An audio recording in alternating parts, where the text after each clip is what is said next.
Good evening. We're here today to give a brief update about the fires that we've been experiencing here in the city of Little Rock, Arkansas State Capital City, as well as what we know is going on in Central Arkansas across the entire state. First and foremost, we want to take this time to share our appreciation to the men and women of the Little Rock Fire Department who's been working around the clock since the fire started to contain them and make certain that there is no loss of life. We're grateful for the work that they've done. It's truly been a true team effort between the Little Rock Fire Department as well as the Little Rock Police Department and all the other associated representatives and teams of the city of Little Rock, all first responders. We're grateful to have today Chief Delphon Hubbard of the Little Rock Fire Department, Chief Heath Helton of the Little Rock Police Department. We also have both Matt Burks and Nathan Spicer of our Little Rock Emergency Department. We're here today at the Emergency Operations Center. Anytime that there is an emergency, we set this position up to make certain that we are on all cylinders and collaborating, communicating, and having a cohesive unit during times of need. And so we're grateful to do that. We all are aware that Pulaski County has an active burn ban at this point in time.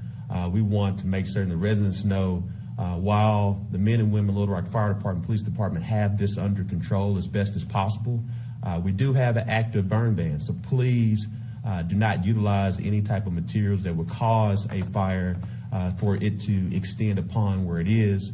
We also want to share, don't utilize outside grills. This is not the time to be flicking a cigarette or anything of that nature onto ground because it easily could create additional fires. Right now, we believe there are around 7. Chief Hubbard will discuss that in more detail. But our message today is, while we have a burn ban, please adhere to it. Please do not do anything reckless or careless because it could create a loss of life. We're glad there is no loss of life at this time because of the due diligence and the great teamwork of the Little Rock Fire Department and the Little Rock Police Department. We'll now have additional comments and detail from Chief Hubbard, but also want to share that we are been in constant communication with Energy Arkansas. We are paying attention to the high winds and how that could impact electricity. Chief Hubbard. Good evening. I'm Delphon Hubbard. I have the honor of serving as fire chief here for the City of Little Rock Fire Department. I want to give you a brief update on the activities that have occurred today as it relates to fires in this community. We received our first call regarding a fire in a grass area around 1:18 p.m. today.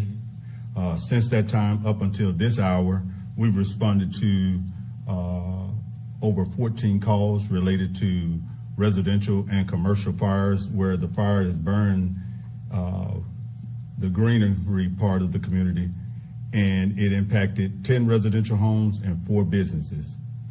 There was no loss of life, whether it be civilians or our fire personnel. The 4 businesses that were impacted was the Goodwill on Scott Hamilton, Tin Box on Geyer Spring, Walmart at the intersection of Bowman and Chenal, and then we had the Rebsamen Tennis Court that was impacted by this fire. We were able to eliminate any possible damage to the properties where we were able to stop the fire from even reaching these properties. However, as it relates to the residential properties, there was some loss of property, but there was no loss of life. As the mayor spoke earlier, there was a burn ban issued at the beginning of this day. It was also a red flag warning. That's called fire weather. That's where we have conditions where the winds are so high that they're gusty and shifty, and then you have dry conditions as far as the ground. So that creates a great opportunity for fire. And so we were able to address each of these without anyone being injured, no civilians being injured again, I say. So we consider it a success. However, we are still responding to calls related to these type of things. So we'll know as we continue to assess this situation in the coming days. We'll now have Chief Helton, who will talk about how the Little Rock Police Department has been aiding the Little Rock Fire Department, truly showing the great teamwork here at the City of Little Rock. Yeah, good evening. Heath Helton here, Chief of Little Rock Police Department. I want to first give a shout out to the men and women of Little Rock Fire Department, the men and women of Little Rock Police Department, as well as the city's emergency management team. It's unfortunate when you have days like this that you really get to see how effective we truly are as a team. You hate that these days happen when they do. I can promise you these men and women and the entities within the city of Little Rock really come together and do great work. Roughly about 1:20 p.m. today, the Little Rock Police Department got the call to respond to assist the Little Rock Fire Department with a fire in the southwest area. Once we got there, we saw that things were kicking up pretty good with the winds and the things that had started really amping up this afternoon. At that point, we started mobilizing a number of uniformed personnel to respond to assist with traffic control, mainly to allow the fire department to run their hoses across the roadway and allow them to safely and effectively get these fires under control.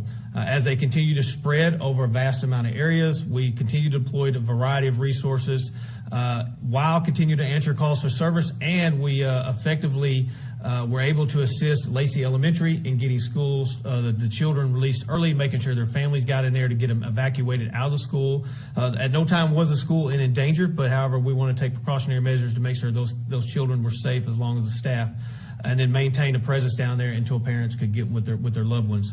As that developed, you heard Chief Hubbard mention that several fires was kind of propped up around the city. We pulled all resources together, held some units over to make sure that we still answered calls, and then made sure we had staffing to secure a variety of locations. As this moves forward throughout the night, we still anticipate high winds to cause tree limbs to come down. When you see limbs come down, unfortunately, power lines will unfortunately separate from their poles. Once those calls come in, personnel will go. We will check those out, and if there's anything that we discover that the fire department needs to respond or energy, we will make sure we notify the proper ones, resources to make sure they respond. I do caution our community to be mindful of when officers are directing traffic. I know it can cause a little bit of headache and frustration, but please pay attention. There's reasons why we are trying to control that traffic. We don't want to run over the hoses that could cause injury to our firefighters, and it's to route for your safety and the safety of our community. Also, do not drive over power lines. If power lines are down, please avoid those at all costs, and just let us know where they're at and make that notification. So with that, I'll turn it back over to the mayor. Thank you. Thank you, Chief Heldon. Again, I want to share appreciation to the Office of Urban Emergency Management, who's here with us today, with Nathan Spicer and Matt Birch. The goal, again, is to make certain that our residents know what's going on real time to provide this update. Again, we do have an active burn ban. Please do not do anything that will cause a fire. We do know there are act of God moments that will create it, but our men and women of Little Rock Fire Police Department are doing their best, and we're grateful for them that there's been no loss of life, no injury, and they've been demonstrating the great collaboration and teamwork to get the job done of protecting the public health, safety, and welfare of the residents and the workforce here in the city of Little Rock, Arkansas's capital city. We'll now open the floor for any questions. I have a question specifically for the fire department. I know it was stated earlier today that due to the fires being so spread across our city, that it was difficult getting engines to those locations and having enough water at the locations to distinguish the fire. Can you talk a little bit about that? Sure.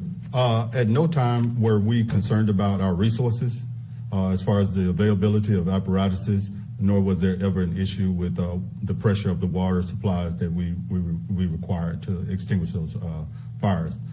We did, as a means of caution, notify and ask for assistance from North Little Rock and some of our neighboring departments to just be on standby in case we needed those additional resources. But at no time did we ever have an issue with responding to any emergencies in addition to being able to respond to that emergency on those fires. I have a quick question. So 7 different fires started. Can you kind of go into detail? Are they under investigation now with the fire marshals, or do you have any thought of like what caused those fires? I would say that of those 10 residential, well, of the 14, let's talk about the entire 14.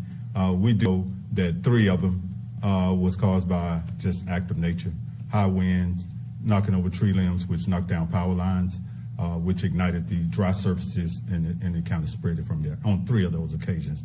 The others are, and that's still under investigation to be conclusive in the investigation. And then with the others, they're still under investigation with our fire marshals.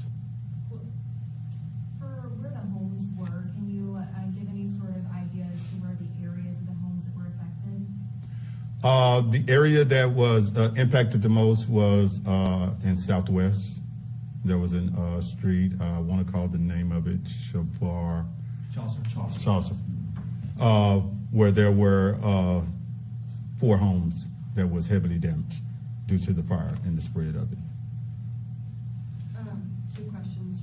First one is, do you know how many structures total have been affected throughout the day? I know we were just out by Chaucer and saw those 4 homes that were pretty heavily damaged, but do you have an idea of how many structures in general across the city? Across the city, there was 10, but of those 10, only 4 were damaged.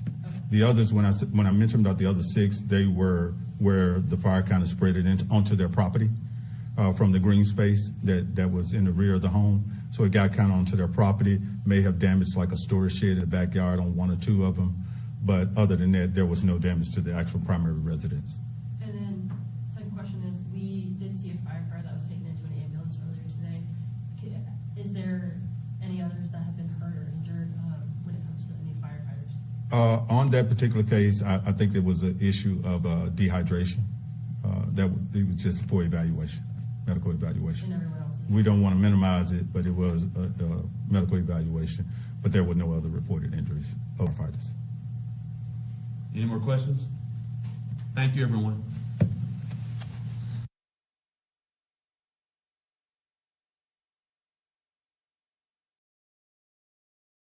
Here's another tip from the Tool Shack, how to pick a bracket. So what do we have here? We have our L brackets, our heavy duty brackets, our decorative brackets. What are you working on? Hanging baskets.